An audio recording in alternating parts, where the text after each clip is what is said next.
Baik, Assalamualaikum warahmatullahi wabarakatuh.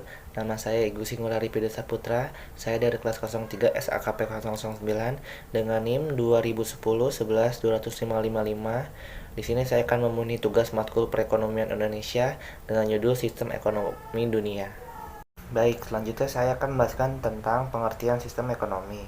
Sistem ekonomi adalah cara untuk mengatur atau mengorganisasi seluruh aktivitas ekonomi, baik ekonomi rumah tangga, negara atau pemerintah, maupun rumah tangga masyarakat atau swasta. Aktivitas ekonomi yang dimaksudkan di sini adalah kegiatan yang dilakukan oleh masyarakat yang meliputi kegiatan produksi, distribusi, dan konsumsi. Selanjutnya saya akan menjelaskan tentang ciri-ciri sistem. Beberapa ciri dari sebuah sistem dirumuskan antara lain sebagai berikut. Yang pertama adalah, walaupun sistem itu mempunyai batas, akan tetapi sistem itu bersifat terbuka, dalam arti berinteraksi juga dengan lingkungannya. Yang kedua yaitu, sistem tidak hanya sekedar kumpulan berbagai bagian, unsur atau komponen, melainkan merupakan satu kebulatan yang utuh dan padu, atau bersifat holistis. Yang ketiga yaitu, setiap sistem melakukan kegiatan atau proses mengubah masukan menjadi keluaran. Selanjutnya saya akan menjelaskan tentang unsur-unsur sistem ekonomi atau elemen-elemen sistem ekonomi. Unsur-unsur sistem ekonomi atau elemen-elemen sistem ekonomi adalah, yang pertama adalah unit-unit ekonomi seperti rumah tangga, perusahaan, serikat buruh, instansi pemerintah, dan lembaga-lembaga lain yang berkaitan dengan kegiatan ekonomi. Yang kedua adalah pelaku-pelaku ekonomi seperti konsumen, produsen, buruh, investor, dan pejabat-pejabat yang terkait. Yang ketiga adalah lingkungan sumber daya alam, sumber daya manusia, sumber daya kapital, dan sumber daya teknologi. Selanjutnya di sini saya akan menyebutkan jenis-jenis sistem ekonomi yang ada di dunia. Yang pertama adalah sistem ekonomi tradisional. Lalu yang kedua sistem ekonomi liberal atau kapitalis. Yang ketiga adalah sistem ekonomi terpusat atau sosialis. Yang keempat adalah sistem ekonomi campuran. Lalu, saya akan menjelaskan ciri-ciri sistem ekonomi yang ada di dunia. Yang pertama yaitu ciri-ciri sistem ekonomi tradisional. Sistem ini, teknik produksi dipelajari secara turun-menurun dan bersifat sederhana. Yang kedua yaitu hanya sedikit menggunakan modal. Yang ketiga yaitu pertukaran dilakukan dengan sistem barter atau barang dengan barang. Selanjutnya adalah belum mengenal pembagian kerja. Lalu masih terikat tradisi. Dan yang terakhir adalah tanah sebagai tumpuan kegiatan produksi dan sumber kemakmuran. Lalu yang kedua yaitu sistem ekonomi liberal. Ciri-cirinya adalah yang pertama, setiap orang bebas memiliki barang termasuk barang modal. Yang kedua, setiap orang bebas menggunakan barang dan jasa yang dimilikinya. Yang ketiga adalah aktivitas ekonomi ditujukan untuk memperoleh laba. Selanjutnya adalah semua aktivitas ekonomi dilaksanakan oleh masyarakat atau swasta. Yang kelima adalah pemerintah tidak melakukan intervensi dalam pasar. Yang keenam adalah persaingan dilakukan secara bebas. Dan yang terakhir adalah peranan modal sangat vital. Selanjutnya yang ketiga adalah sistem ekonomi terpusat. Ciri-cirinya adalah semua alat dan sumber-sumber daya dikuasai pemerintah. Hak milik perorangan tidak diakui. Yang ketiga adalah tidak ada individu atau kelompok yang dapat berusaha dengan bebas dalam kegiatan perekonomian. Dan yang terakhir adalah kebijakan perekonomian diatur sepenuhnya oleh pemerintah. Lalu yang keempat adalah sistem ekonomi campuran. Ciri-cirinya adalah yang pertama, merupakan gabungan dari sistem ekonomi pasar dan terpusat. Yang kedua adalah barang modal dan sumber daya yang vital dikuasai oleh pemerintah. Yang ketiga, pemerintah dapat melakukan intervensi dengan membuat peraturan, menetapkan kebijakan fiskal, moneter, membantu dan mengawasi kegiatan swasta. Yang keempat adalah peran pemerintah dan sektor swasta berimbang. Dan yang terakhir adalah penerapan sistem ekonomi campuran akan mengurangi berbagai kelemahan dari sistem ekonomi pasar dan komando dan ditujukan untuk meningkatkan kesejahteraan rakyat. Lalu selanjutnya saya akan menjelaskan tentang kelemahan dan kelebihan sistem ekonomi yang ada di dunia. Yang pertama yaitu kelebihan dan kelemahan sistem ekonomi tradisional. Kelebihan sistem ekonomi tradisional yang pertama adalah tidak terdapat persaingan yang tidak sehat. Hubungan antar individu sangat erat. Yang kedua adalah masyarakat merasa sangat aman karena tidak ada beban berat yang harus dipikul. Yang ketiga adalah tidak individualistis.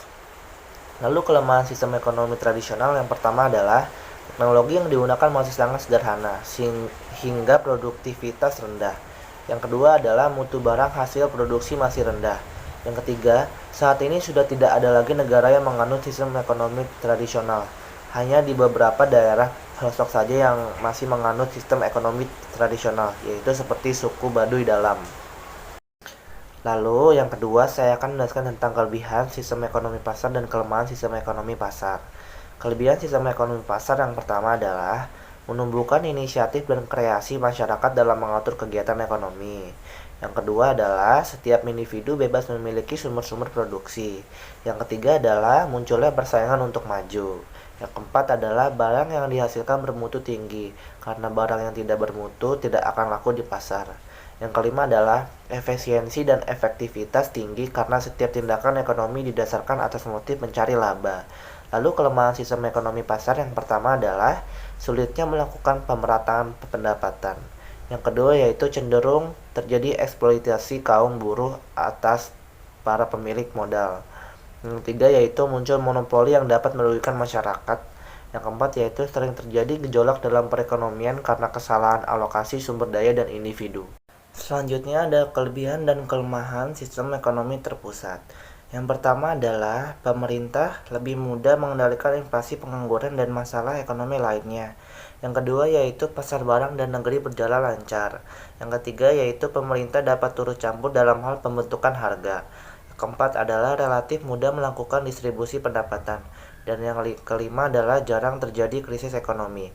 Lalu kelemahan sistem ekonomi terpusat adalah yang pertama, mematikan inisiatif individu untuk maju. Yang kedua yaitu sering terjadi monopoli yang merugikan masyarakat. Yang ketiga yaitu masyarakat tidak memiliki kebebasan dalam memilih sumber daya.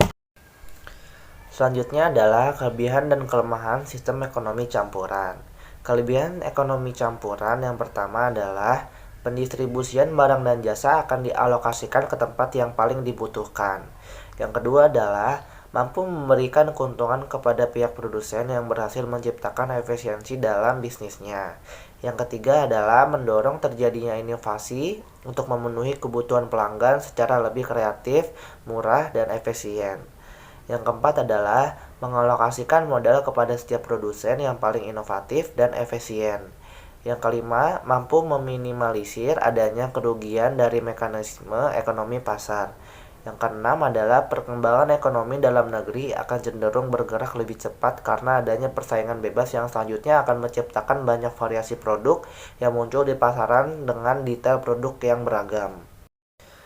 Lalu kekurangan dari sistem ekonomi campuran yang pertama adalah jika tingkat kebebasan yang terjadi dalam mekanisme pasar terlalu besar, hal tersebut bisa membuat produsen yang kurang kompetitif semakin tertinggal jauh tanpa adanya dukungan pemerintah. Yang kedua adalah pihak pemerintah memiliki tanggung jawab yang lebih besar dibandingkan pihak swasta. Yang ketiga adalah perencanaan industri yang terpusat oleh pemerintah pun bisa menciptakan masalah. Yang keempat adalah pihak swasta tidak mampu memaksimalkan keuntungannya karena ada intervensi dari pihak pemerintah. Yang kelima adalah walaupun pihak pemerintah berperan aktif dalam hal perekonomian, namun masalah ekonomi yang terjadi dalamnya seperti inflasi, pengangguran, dan lainnya tidak bisa dihindarkan. Yang keenam adalah pertumbuhan laju ekonomi akan cenderung lebih lambat daripada sistem ekonomi liberal. Yang ketujuh adalah pembatasan sumber produksi yang dimiliki oleh pemerintah serta pihak swasta akan susah untuk ditentukan. Dan yang terakhir adalah pemerataan pendapatan cukup sulit untuk direalisasikan di lapangan. Sepertinya itu saja yang dapat saya jelaskan, kurang lebihnya mohon maaf.